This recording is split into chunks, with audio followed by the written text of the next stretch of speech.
ไหนเรื่องของเรื่องนะยังบ่จอยอยู่ดิเบิ่งบ่จอยได้มั้ยบ่จ้อยไปซื้อข้าวให้ชาแตงอ่อนบ่แม่นเอาทีมงานเฮาก็มีบ่จอยนี่แหละบ่ม่วนเพิ่นว่าเนาะแม่น บ่ม่วนบ่เจ้าถามนุ่มแป้งนี่แล้วตอบค่อยบ่ดังแบบว่าอยากตัดอยู่บ่ผมนุ่มแป้งหรือว่างามแบบนี้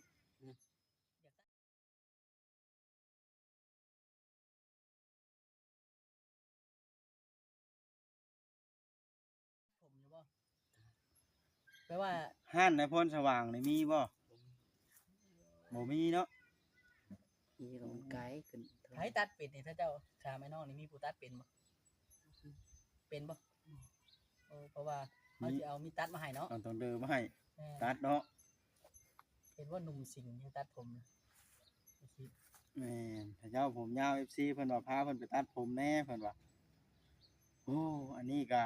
นักใจอยู่พาไปเบิด3นี่เนาะแล้วใดก็มันไกลนะนางนี่เนาะบ่มีห้านได้แถมผู้ไกลหานก็ได้ยากถือว่าพอสมควรอยู่เนาะถามเบ้าลั่นว่าอาบน้ำล่าสุดมื้อใดลูกอาบน้ำล่าสุดครั้งวันที่เท่าไหร่แต่เฮิงแล้วว่าจะอาบน้ำวันนี้ล่าสุดวันนี้นุ่มแป้งดิแต่เฮิงแล้วว่าจะอาบน้ำวัน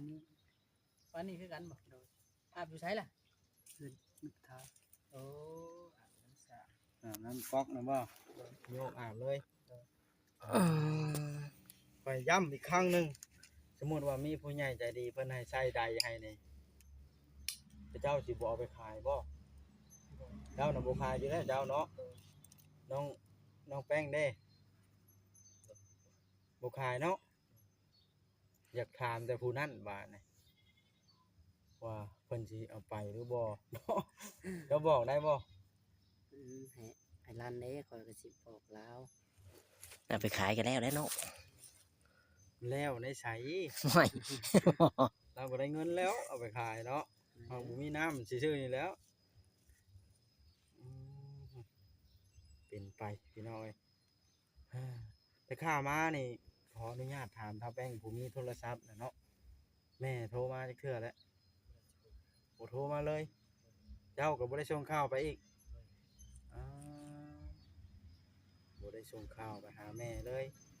ว่ากินข้าวอยู่ไสกินน้ำอยู่ไสก็บ่ฮู้แม่เนาะจะไหลงูบ่บ่เป็นการเงินเนี่ยอะไรงูบ่แม่นว่าเฮาก็บ่ฮู้ดอกเหตุผลของเพิ่นเงินว่าเป็นหยังคือเฮ็ดได้ลุงคอเป็นพังที่ลูกถือผ้า9 เดือนแต่ละคนดิเลี้ยงใหญ่ซำนี้แล้วปล่อยมาแบบนี้นะว่าบ่ดีหรือว่าแนวใดก็เอาไปบำบัดเอาแล้วหน้าที่มันเนาะอันนี้ก็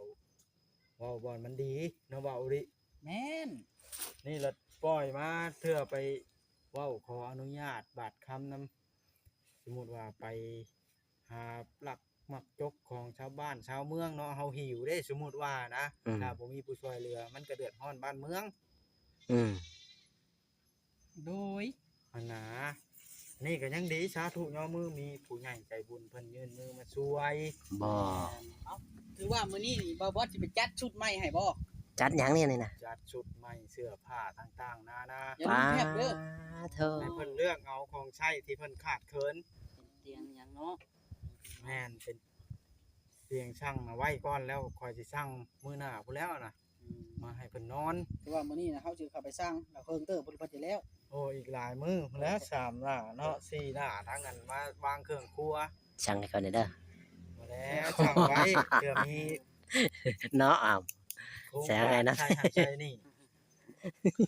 เรื่องผ้าห่มที่นอนนี่โอ้ได้เตียงมาพุ่นแล้วบ่บ่แม่นได้เตียงมาพุ่นแล้วถ้าเก็บน้องๆเพิ่นบ่อยากได้บ่นอนก็ซื้อซ่านให้ละพอ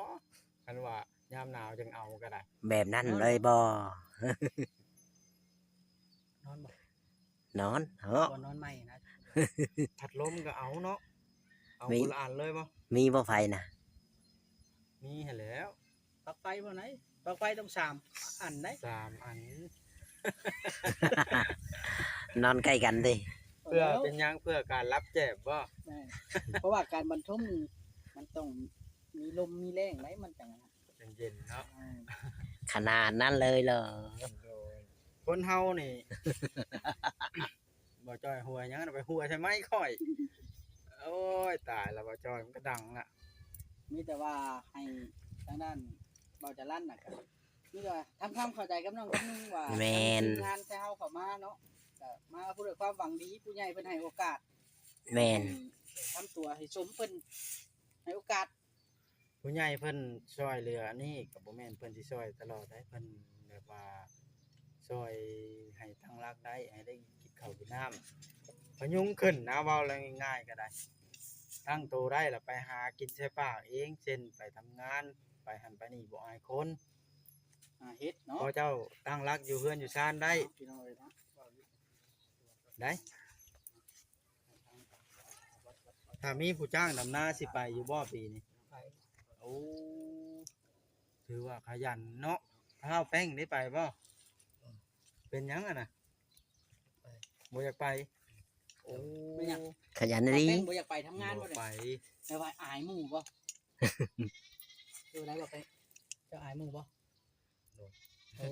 น้องเพิ่นอายหมู่คือเสื้อน้องเพิ่นเก่าเพิ่นต้องเอาเสื้อใหม่ก่อน แต่ว่าเจ้าน่ะไปเนาะ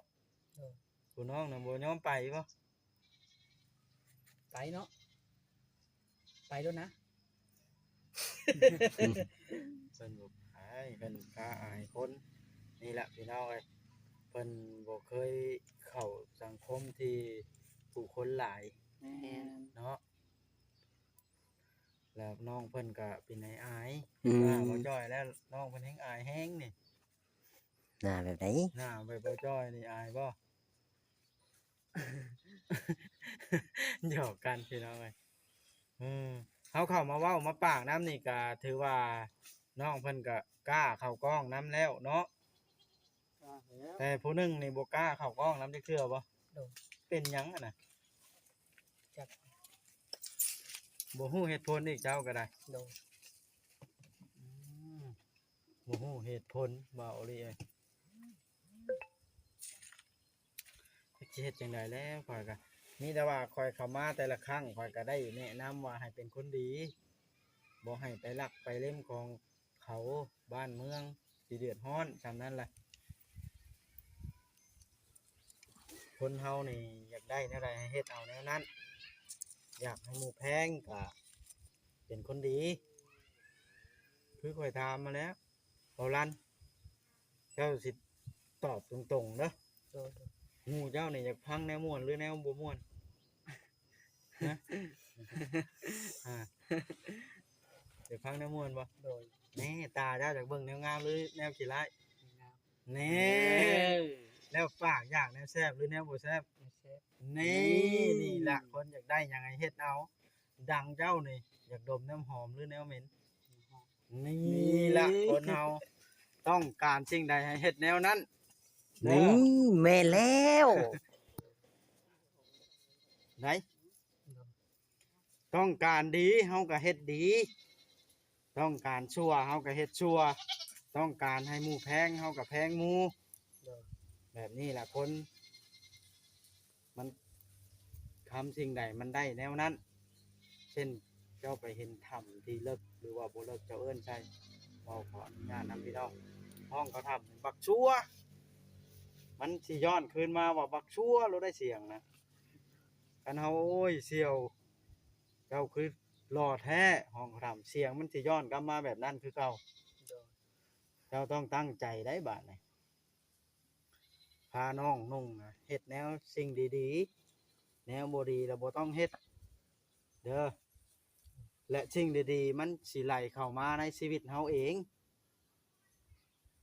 ถ้าเฮาบ่ขี้รักมักจกขึ้นเฮือนสูงลงเฮือนต่ำเนาะบ่าวลิ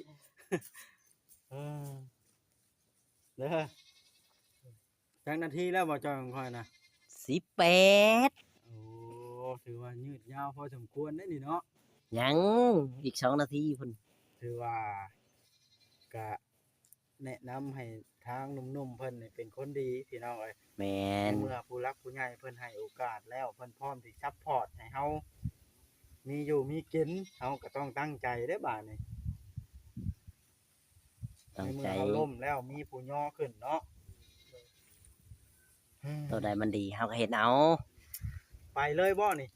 ไปใช้เนี่ยนี่นะ ไปซื้อเสื้อผ้านี่สิไปเลยบ่หรือว่าจังหน่อยก่อน ไปเลยบ่ครับ ผู้นั้นสิไปนํบ่ บ่จักนะ ถามเด้อคันบ่ไปละข่อยบ่ได้ให้ได้ ให้เราก็ไปถามก่อน แล้วเขาไปถามก่อนไปแล้วเลือกเอารถให้เจ้าอยากได้ชุดยีนบ่หรือว่าเสื้อแขนยาวไหมบ่เสื้อแขนสั้นบ่ ค่อยก็สิเลือกได้บ่ เลือกได้เจ้าก็ได้แต่ว่าเจ้าต้องซื้อเอง เอาแล้วบ่ได้ชื่อให้กันว่าบอด ไปพ่อใช่ไหมข่อยเบิ่งดังเว้าเลยเบิ่งอุ๊จักบ่จ้อยบ่จ้อยไปซื้อข้าวให้ผู้ใหญ่บ่มื้อนี้ แม่น หรือให้แต่งอน ให้ชาวแตงอ่อ เป็น น สะพานบุญให้เพิ่นบ่ แม่น หรือเงินส่วนตัว เกินผู้ใหญ่ โอ้เป็นสะพานบุญให้เพิ่น โดย จะถูกเพิ่นเนาะอันนี้ก็ข่อยก็เป็นสะพานบุญให้เพิ่น โอ้ แม่เมรี่เพิ่นจะซื้อเสื้อผ้าให้หนุ่มๆได้ดูดี จะได้รอเนาะ จะได้รอเท่ไปใส่มาใส่ก็บ่อายผู้คน แม่นจะได้มีคนนำหน้าถือตาแล้วก็พูดคุยนํใครก็หาอยู่ผู้เดียวเด้หาอยู่ในแบบในมุมมืดน่ะมันก็บ่ดีก็อยู่ในมุมสว่างหน่อยสักน้อยหนึง อ่านี่ล่ะคนเฮามนุษย์โลกพ่อแม่พี่น้อง FC เนาะ แม่น ก็ถือว่าการให้โอกาสคนนี่ก็บ่แม่นเป็นเรื่องที่เลวร้าย แม่น